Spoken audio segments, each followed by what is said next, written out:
America, hello veterans. All gave some and some gave all. So remember, first thank a veteran, then hire one. This is the Voice of the Veteran radio show, and I am your host, marketing entrepreneur, transitional coach, and proud U.S. Air Force veteran, Lance T. Walker. Some people call me the ambassador for short because I've been blessed with the ability to see a lot of issues from both sides. That means I can put different facts together in ways that can help you make better sense of this crazy world that we live in. Let's get started.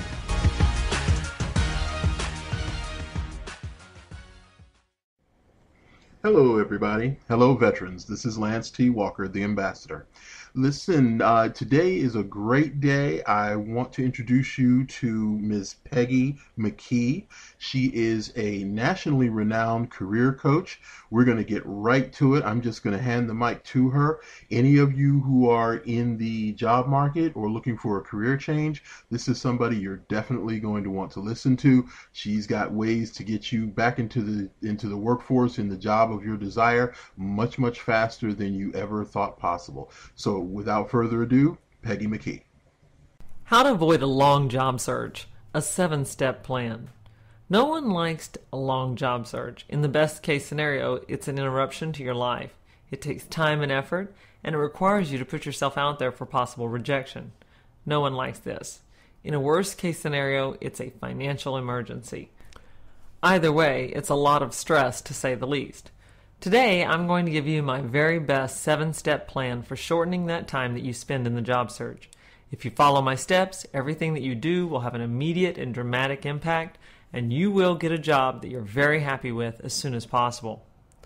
Now, the first step is find out about more than enough opportunities. The job search is a numbers game. Don't let anyone tell you that it's different. It's a sales process in which you are the product that's being sold to the customer or the hiring manager. Every product needs to be exposed to as many possible customers in order to increase sales. Not everyone will want or need your product, so there's some rejection built into the process. But eventually, the statistics will work in your favor, and you will find several customers who are interested and ready to buy. So how do you find those customers? Well, you don't do it by answering job ads. First of all, it just doesn't give you the volume that you need to find the great opportunities. Second, you're setting yourself up to compete with everyone else who saw that ad. If you're absolutely perfect for the job, it might work, but then again, it might not. You're just one fish out of a sea of applicants, and you deserve better odds than this. You have to talk to hiring managers directly. It's like cold calling in sales.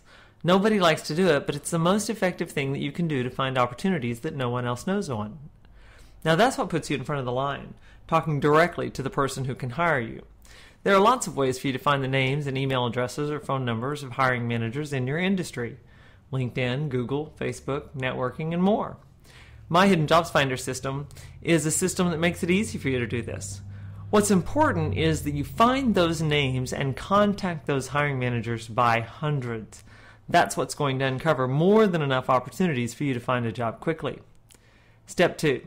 Set up your resume and social media profiles to sell you.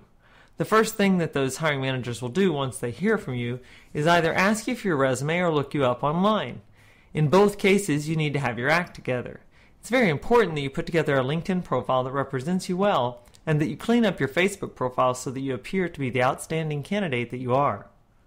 Your resume has to act like a marketing brochure for you. It has to be clear and easy to read, and it must make it easy for the customer to learn about the product.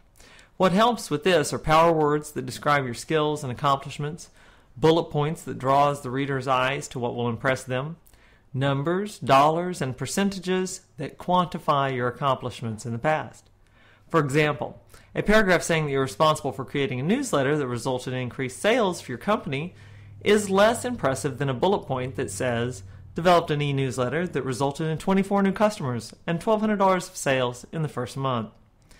Any hiring manager reading that is going to know, they're going to want to know how you did it because those are the kinds of results that they want too. So to find out, they've got to call you. Now that's what makes an effective resume. Now step 3 is to prep for every interview like it's the last job on the planet. Even if you're not sure that this is an ideal opportunity for you, if you get the chance to interview, you need to take it. I've seen lots of cases where the person went into an interview for a position and was offered another opportunity that was actually even a better fit after the company had talked to them.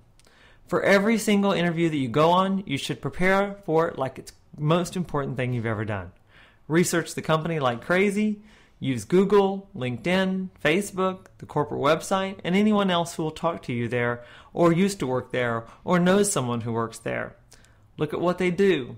Look at what their plans are, what challenges face them, and the biggest tasks or the challenges of the position itself. While you're at it, prep your references. It's easy to call and give them a heads up that your interview is scheduled for X job and that they're looking for Y qualities. So can they highlight those for you if they get a call? Simple, but effective. Bring along a 30, 60, 90-day plan. Take all that research and use it to put together a 30, 60, 90-day plan. Now this plan is also an outline of what you see yourself doing in the first 3 months on this job. What is necessary for you to be successful in the job? Lay out your strategy for that and write it down so that you can talk about it with the interviewer. The base it gives you starts with a powerful, detailed discussion that's fantastic for the quality of the interview. I can't tell you how many people will balk at this idea until they've actually tried it. Then they'll never go to an interview without it, because it is consistently the most effective interview tool I have ever seen. Hiring managers are impressed by the energy and the critical thinking abilities that it takes to put one together. I've seen many people get jobs over more qualified candidates using a plan. Generally, after a company sees your plan, they're chomping at the bit to hire you right away because they know that a candidate this good will be snapped up quickly, and you will. Now, step 5 is to practice answering interview questions. Interviewing is a skill like anything else, and to improve a skill, you have to practice. It doesn't matter if it's playing the guitar, cooking, playing golf, or competing in the Olympics. You don't get really, really good at it until you practice. The way interviews are different is that they're much more stressful than all those other things, except for maybe the Olympics, because there's so much riding on the outcome. This is the most important thing in your life, so it's worth taking time. So how do you practice? Well, research great answers to interview questions. We have on our blog an article series about how to answer interview questions. You should absolutely check that out at www.careerconfidential.com. And then do a few mock interviews so you can practice saying your interview answers out loud. Now you can do this with me as a career coach, or you can do it with a friend, or as long as you pick out someone who's going to be really honest, brutally honest with you. We also have an app that's available on the iPhone and the iPad called Job Interview Questions and Answers. And you can actually look it up at jobinterviewsquestionsandanswers.com. And this is a free app that records you answering interview questions. You'll be amazed at how much this type of practice improves your answers and makes you a better candidate. Number 6, stand out by asking questions of your own. Come up with a list of thoughtful questions to ask in the interview. They'll ask if you have any questions, and your answer should always be yes. You should have some company-specific questions and position-specific questions to ask. And you should always ask these 2 questions. What are you looking for in an ideal candidate? And is there any reason why you wouldn't hire me?